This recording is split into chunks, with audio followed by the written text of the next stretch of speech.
I'm a hypocrite, an asshole, and a coward. Wow. Okay, talk about a hook, right? Let's just dive straight into this. Because today we're unpacking a truly jarring, incredibly raw memoir from a self-proclaimed asshole IT guy who decides to absolutely blow up his entire life just to fix it. Welcome to The Explainer. I am so excited to guide you through this fascinating, highly cynical, and honestly deeply unfiltered character study. We're breaking down a manuscript titled Move Your Fat Ass, which is also known as the Weed Experiment.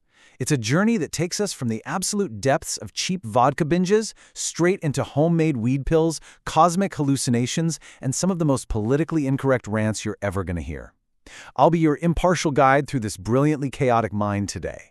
So let's set the stage. Here's our protagonist's starting line. He describes himself as a 275-pound database geek. He works in IT from home, he's deeply frustrated with society, and he's nursing a severe alcohol dependency, basically trading cheap vodka just to numb his anxiety. But then he makes a massive radical pivot, seeking what he calls the dumbness of marijuana as a sort of salvation from processing the mind-numbing chatter of society. He decides to swap the booze for what he calls canna oil pills, and with that, he embarks on this intense, chaotic, literally movie-like journey to lose 100 pounds. Okay, Act 1. The 66-ounce rock bottom. The descent starts on the 35th floor of a Calgary apartment. Our protagonist is literally just staring down at a liquor store across the street, wrestling with heavy depression and a total lack of direction. Over a single 24-hour period, he tracks this massive 66-ounce vodka bender. He finishes a 26-ounce bottle, takes a shower, so he doesn't look like a drunk, and then immediately goes right back out to buy a 40-ounce bottle. It's wild. The withdrawal from this bender is so violent that 2 days later, he's forced to pull his car over on a highway and just walk into a random medical clinic. And this leads to a slightly absurd, honestly humiliating clinic visit. He notes that the doctor treating him was an impossibly tall African woman. In his withdrawal-addled state, he felt like he was looking right at her belly button while she just stared down at him in absolute disbelief at his off-the-charts blood pressure. He realizes in that exact moment that he is killing himself.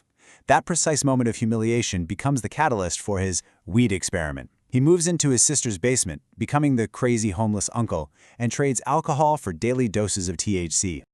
Which brings us to Act 2, Sidewalk Sovereignty. As he starts taking these weed pills and the weight actually begins to drop, our protagonist develops this deep-seated, hypercritical rage against society. He hits the streets for long daily walks, and his frustration with the world just boils over. He essentially becomes a vigilante of the sidewalk. His primary targets? Well, he fumes at what he calls average Canadians, walking two abreast at half a mile per hour, blocking his path. He gets so infuriated by people having mundane conversations about lunch that he is forced to squeeze past them or literally walk in the road just to avoid hearing it. Oh, and he reserves a very special hatred for marathon shufflers. People who just walk half marathons but then post photos with their medals on Facebook seeking praise. In his mind, society's obsession with being polite and politically correct is exactly what's enabling all of this. And this brings us to his unapologetic worldview. He outlines his perspective in a very blunt lecture targeting overweight runners wearing spandex. He believes that if you're overweight, you should really just stick to Walmart track pants, stating, hiding fat is their only purpose. It's called humility. He is aggressively anti-political correctness, firmly believing that coddling people is exactly what is keeping them unhealthy.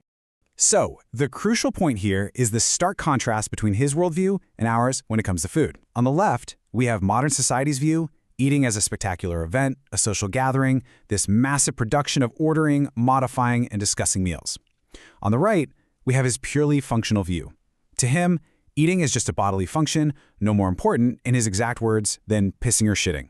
Which naturally leads to his intense takedown of the word foodie. He watches people wear this term like a total badge of honor, and he absolutely despises it.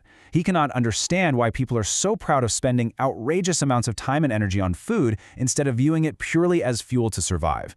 To him, foodie culture is just another symptom of a society that has completely lost its mind. And, this total detachment from societal norms extends to everything for him, even the government. He mentions a plan to completely block the Canada Revenue Agency's phone numbers, citing zero fear of their threats because he knows they can only seize his backpack and clothes. All right, moving on to Chasing the Dragon, the Big Bang Bad Trip. Transitioning from his external rage against walkers and foodies to his internal chaos, his weed experiment eventually hits a terrifying psychedelic peak. By this point, he's totally abandoned carefully measured pills and is just scooping weed-infused coconut oil straight out of a mason jar. One night, out of pure frustration with some weak product, he accidentally consumes a staggeringly high dose. I mean, the dose is so massive that he completely forgets how to operate a phone. This overdose leads to an experience that absolutely shatters his reality. He experiences a terrifying hallucination where he essentially becomes the Big Bang. He watches billions of years of evolution, planet formations, and supernovas unfold from a nuclear lineage level. He literally describes his life flashing before his eyes at an atomic scale. For 6 straight hours, he is pinned to his bed, completely unable to use his legs, stuck in this terrifying astrophysics hell loop. Every time evolution reaches the present day, it violently resets right back to the Big Bang. Yet, oddly enough, when the 6 hours finally end and he wakes up the next day, he feels incredibly happy and completely reborn, simply because he survived it. Now, this extreme internal experimentation begs a very strange question, and it's one the protagonist grapples with directly. Can a massive dose of THC actually make you a better parent in a crisis? Let's pivot from his internal drug trips to a very real external family emergency to find out. Navigating the family crisis, the autopilot calm. When his daughter Hannah comes out as gay, it triggers an immediate and massive meltdown from his highly religious ex-wife. Right in the middle of this blowout, he receives a tearful midnight call from Hannah. Now, he is highly medicated on weed oil at the time, but instead of panicking, this induces this sort of autopilot calm. He bypasses all personal panic, immediately assesses if Hannah is safe, and tells her she can stay with him. The very next day, he coolly diffuses the religious ex-wife's meltdown by just letting her vent without reacting emotionally. Through it all, he reaffirms his unwavering support for his daughter.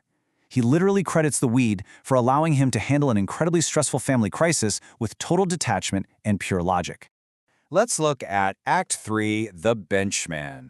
It's at this stage that his reliance on THC faces its ultimate, most terrifying test. He decides to push his intake to the absolute extremes to try and force a creative breakthrough for his writing. He enters stage 5 of his system, which is eating only once a day, right before taking a massive dose of Rick Simpson oil. As the night progresses, a dark, chilling hallucination appears. He clearly sees a man, who he calls Benchman, sitting on a bench right there in his living room, simply waiting for him to fall asleep so he can take him away to die. He is so utterly terrified of falling asleep and letting Benchman take him that he grabs a tablet and tape records a desperate message to himself. It just says, "You are not dying, you are just high." He uses this message to ground himself, staring at it for hours while listening to Spotify, fighting off sleep until 5 a.m. when the trip finally ends. That brings us to the climax, becoming master of intake. Surviving the Benchman hallucination proves to be the ultimate turning point.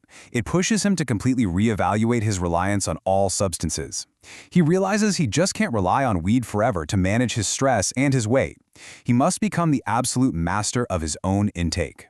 So he outlines these radical, final evolutionary steps for his mind and body. Stage 1, he enters a system of eating only once a day to achieve his goal weight. Stage 2, he completely quits THC cold turkey.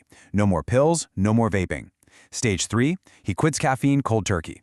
And this is wild. He experiences heart rhythm abnormalities so severe during this withdrawal, describing it as his heart doing a jig in his chest, that he actually almost faints right in the middle of a superstore. Supreme self-control becomes his new high. And this brings us to the end of his character arc. He is now 100 pounds lighter, completely sober, and highly functional. The climax of his journey?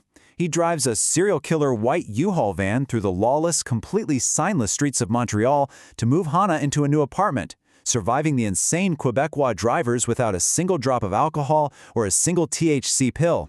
He attends weddings and family events looking like a totally new man. But he absolutely refuses to explain his methods to anyone. Why? Because the first rule of his personal Fat Club is you do not talk about Fat Club. Which leaves us with this final, incredibly provocative thought drawn straight from his unapologetic worldview. Is society's obsession with polite, politically correct conversation actually preventing people from confronting their own painful truths? Whether you agree with his blunt, abrasive methods or find them completely offensive, his journey from a 66-ounce vodka bender to a sober, 100-pound weight loss really forces us to look at how we comfort ourselves.